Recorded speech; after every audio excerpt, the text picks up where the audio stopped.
Já aconteceu de você se arrumar para um compromisso, se olhar no espelho e gostar tanto do que você vê que resolve tirar umas fotos para as redes sociais? Só que na hora da foto, não importa quantas vezes você tente, quantas poses você faça, nada fica bom.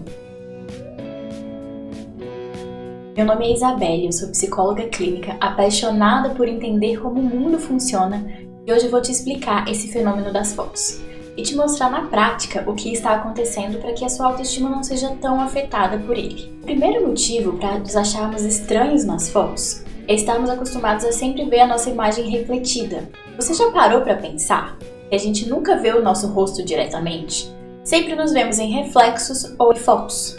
Mas os reflexos são muito mais comuns. A gente se olha no espelho todos os dias. Só que nos reflexos, vemos o nosso rosto invertido. Ah, mas aí você vai me falar, não, nosso rosto é simétrico, não tem problema ele estar invertido. Só que o nosso rosto não é totalmente simétrico. Não acredita?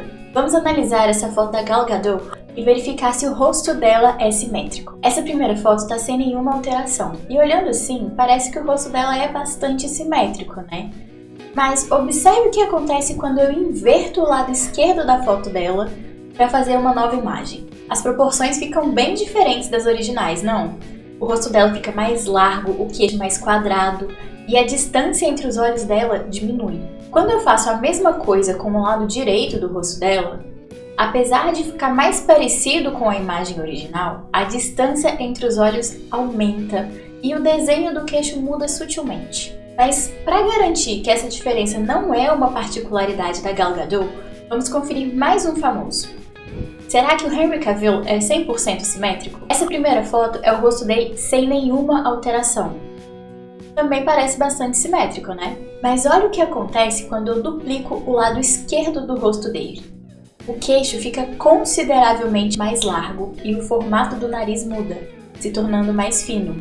Já quando eu duplico o lado direito do rosto dele, o rosto se afina bastante, o queixo se torna menos proeminente e o nariz parece mais largo. Ou seja, por mais que pareçamos simétricos à primeira vista, isso não é 100% verdade. Por isso, quando nos vemos no espelho, vemos algo bem diferente do que vemos quando tiramos fotos, já que as nossas feições estão invertidas. Mas não é só por isso que nós nos achamos tão estranhos em fotos. As lentes dos celulares e as câmeras fotográficas não captam as imagens exatamente da mesma forma como os nossos olhos, apesar de os mecanismos ópticos serem muito parecidos. As câmeras digitais têm lentes com zooms que achatam ou aprofundam as imagens. Com isso, as proporções do nosso rosto são completamente modificadas. Vou explicar melhor com algumas fotos minhas. Para esse experimento, as fotos foram tiradas com uma lente zoom. É basicamente uma lente que consegue dar um zoom óptico, ela faz parecer que o objeto está maior sem simplesmente ampliar a imagem como o nosso celular costuma fazer. Essa primeira foto foi tirada com um zoom de 18mm. Guarde bem as proporções dela para você conseguir comparar com as fotos seguintes. Na segunda, o zoom já foi de 24mm.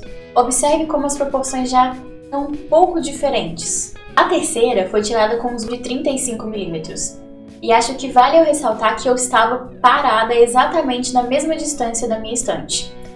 E mesmo assim, a estante parece diferente em cada uma dessas fotos porque acontece esse efeito de achatamento da imagem. A última foto que eu tirei foi com o zoom de 45mm.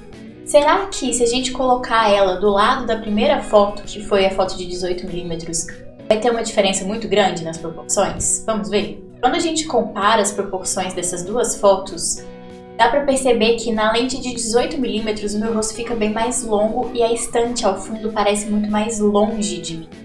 Por outro lado, na lente de 45mm o meu rosto fica mais quadrado e a estante parece bem mais perto. Quando nós somos fotografados por profissionais, eles sabem disso e eles sabem os melhores ângulos e lentes para cada situação.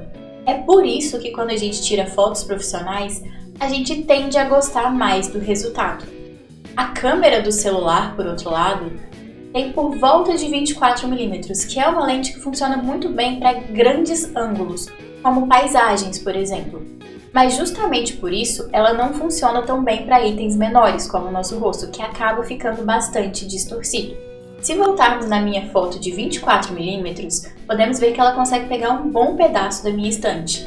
enquanto à medida que aumentamos o zoom, vemos cada vez menos da estante. Ou seja, a câmera do nosso celular é ótima para aquela hora que a gente quer tirar uma foto do pôr do sol, mas não necessariamente ela vai favorecer na hora daquela selfie. Agora você deve estar se perguntando, mas estranho, se o meu olho funciona com lentes da mesma forma que câmeras, por que eu consigo ver as pessoas da mesma forma, com as mesmas proporções, independente da distância e independente do ângulo? Isso acontece porque o nosso cérebro compensa para essas distorções ópticas, para que a gente tenha uma experiência contínua e mais coesa do mundo. E você, ainda está na dúvida se o seu rosto é o que está no espelho ou é o que está na foto? Faz o teste aí de casa. Tire uma foto de alguém do melhor ângulo que você conseguir e peça para essa pessoa ficar parada ao lado da foto. Observe bem as proporções da foto e do rosto da pessoa e compare. É exatamente a mesma coisa que você vê na foto e no rosto? Depois você me conta aqui nos comentários o que você descobriu e como isso afetou a forma como você se enxerga nas suas fotos.